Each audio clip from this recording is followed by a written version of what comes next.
Hey everyone, and to answer your question, Lindsay, yes, unfortunately, sadly, Canadians really do like being controlled. And like I said in my tweet in response, the evidence is all around you.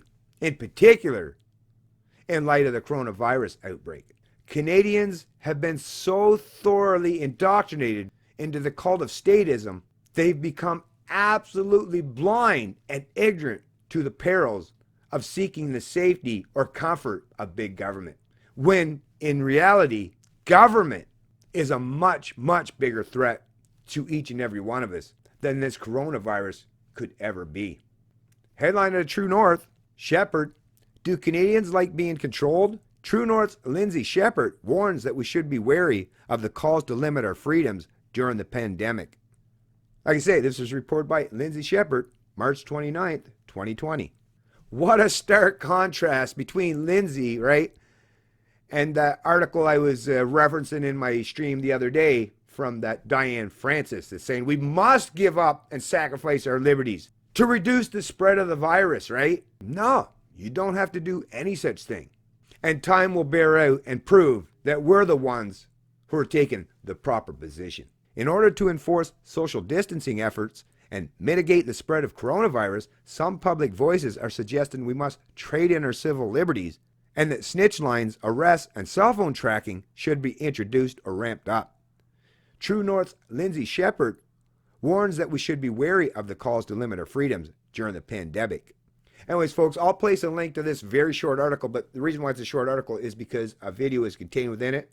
So check out not just the article, but check that video too. But yeah, of course, people like Lindsay and people like myself, the reason why we're willing to stand in opposition and not just fall in line with people like Diane Francis, who are using fear as the pretense or underlying reason for their decision or their stance to ramp up or escalate authoritarian tactics, is the very real fact that we all know how this plays out at the end of the day. This kind of government overreach, or the actions that result from setting aside liberties or denying them, is that the state finds new ways to achieve that power and to maintain it. To pretend that governments, once they have seized that kind of power, are going to willingly holster it and never use it again, well, once again, that's to pretend that the real world doesn't exist. The Snowden revelations were just a Sunday night movie, and authoritarianism is akin to unicorns or fairy dust. Like I said, I don't know about these people that promote or advocate for authoritarianism. I don't know if they've never read a book in history, don't understand what power is, what it represents, and what it does to a human being who seeks it, takes control, or possesses it. I mean, come on, lady, have you never even at least heard, I'm talking to Diane here, have you never even at least heard of Lord Acton's quote, power corrupts and absolute power corrupts absolutely?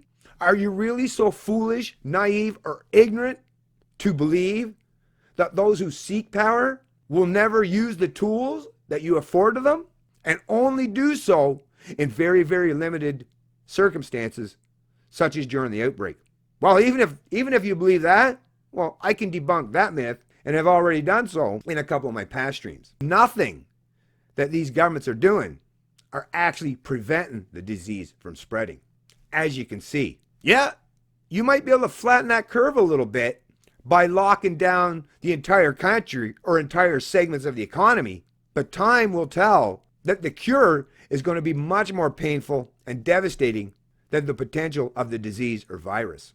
What truly needs to be done is to protect those who are vulnerable, the weak, the ill, the elderly. Those are the people who need to be isolated and protected. Collective punishment or locking down the entire country only assures that those in power achieve even more of it. It's Canadian Libertarian, and I love liberty.